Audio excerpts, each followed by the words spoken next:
Ngoài khổ đời. Ê à, phải khổ đời ạ. Tụi mà ấy da, con bác mau mồm. Con bác mau mồm.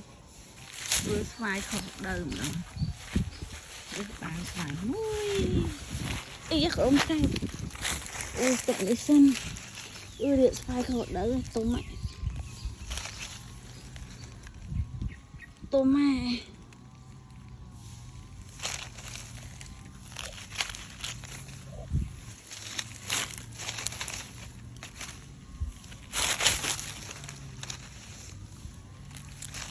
Xoài khổ đời.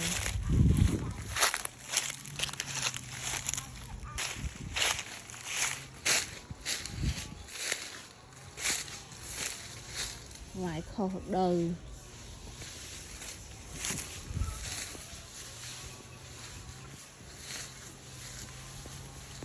Ê à, phải khổ đời ạ.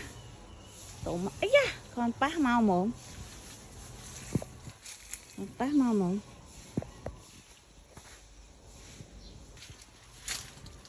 Nhưng mới tiện ăn tôm ạ. Ê mẹ. Chết rồi.